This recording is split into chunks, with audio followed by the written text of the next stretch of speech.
eso era un disco distorsionado, eso era una mentira. Pero todo ese elemento se ha ido dando y todavía al día de hoy permea. Yo he escuchado gente predicando diciendo, usted tiene un ángel muy particular que lo acompaña. Mire, eso puede sonar lógico, pero eso no es bíblico. Entonces llega el momento donde, bueno, yo lo digo con toda honradez, si a estas alturas Dios decide, y esto yo lo digo con temor reverencial, pero lo quiero decir para hacerlo gráfico, si a estas alturas Dios decide mandarme un ángel para que me cuide a mí, yo lo demando. Y antes de terminar, pastor, porque la promesa que Él me dio en la Escritura fue que Él mismo me iba a cuidar.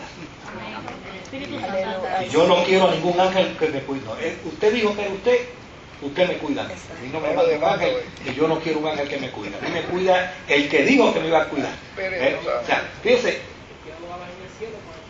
¿Ah? No, pero tenemos que ir allá arriba. Él es el abogado, ¿no? Es cuando vayamos allá arriba. Fíjese, pero lo que quiero resaltar con esto es que dentro del Apocalipsis no solamente hay historia de relación, hay también unas respuestas teológicas que están dentro del contexto del tiempo de Juan. histórico. Y ese elemento del tiempo de Juan, sobre todo con los gnósticos, mire, los gnósticos tenían una vaina con esto de los ángeles, que era increíble. Y manejaban el concepto de los ángeles, y todavía al día de hoy hay quienes trabajan con esa concepción. Ahora tengo una pregunta.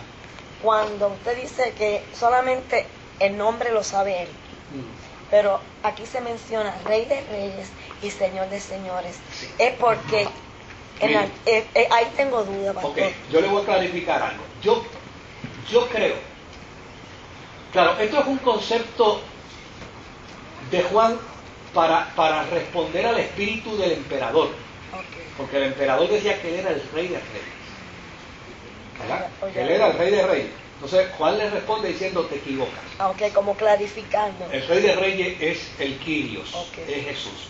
O sea, fíjese que esa es la intención. Realmente, ante la presencia soberana de Dios no existen reyes. Es como en el Antiguo Testamento que aparece la expresión que dice, Dios es Dios de dioses. Mire, los dioses no existen. Exacto. Solamente hay que hay un Dios. solo Dios. Ahora, eso hay que verlo dentro de su contexto. ¿A qué responde el concepto Dios de dioses? Bueno, pues cuando Israel se encontraba con los dioses de los amorreos, con los dioses de los jebuseos, con los dioses de aquel otro, con los dioses de este otro, pues ¿qué decía? Pues si ustedes tienen dioses, el Dios mío es sobre todos ellos. Pero realmente, eso no implica que existan otros dioses. Hay un solo Dios, el Dios de Israel. Con mi hermano concluyo para que nos podamos. Pregunta, porque si yo quiero aprender, estoy aquí porque quisiera aprender un poco la palabra, porque también tengo unos problemas que me acercan a la iglesia. Mi última alternativa, pero tengo unas preocupaciones, pero le voy a traer esta nada más porque las cosas son un poquito más controversiales. Si usted dice que, me corrige si me equivoco, hace unos minutos estaba diciendo que Juan escribió con el contexto de judío o judío para hablar con estas personas en ese tiempo. Sí. Yo he escuchado de muchas personas también que muchas de las cosas que están en la palabra se escribieron para otro tiempo, para otras personas. ¿Cómo yo entonces, cómo yo puedo llevarlo a tu tiempo? Puedo reconocer todo yo leyendo la palabra, de que algo se puede aplicar a mí y yo lo puedo aplicar a mí el día de hoy, la pertinencia como esto que se sirvió para atraer a los cristianos, a las personas. Ok. Mira, cuando uno estudia la Escritura, es importante estudiarla dentro del contexto en el que se escribe. ¿Por qué razón?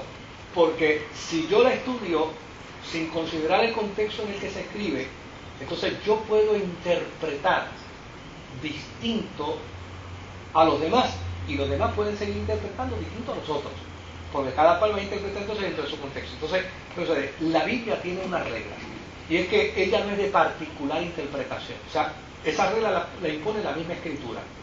O sea, nadie puede interpretar la Escritura si no está obligado primero a ver dentro de la escritura el contexto histórico en el que se escribe. De hecho, la razón por la que hay tantas prácticas en mucha gente, distintas a otras, es porque interpretan sin considerar el contexto histórico. Ahora, una vez se interpreta dentro del contexto histórico, está el otro elemento, es el elemento de la pertinencia del texto a mí. O sea, porque yo parto de la premisa de que, por ejemplo, yo puedo leer de la escritura una expresión como la que estoy viendo ahora: Jehová ha dicho, el cielo es mi trono, la tierra es el estrado de mis pies, ¿dónde está la casa que me habréis de edificar? O sea, yo leo esto y automáticamente lo leo, sé en la época en que se escribió. Fíjate, automáticamente leo, digo, ok, si está preguntando por la casa que le van a edificar, quiere decir que este salmo se escribió antes de David.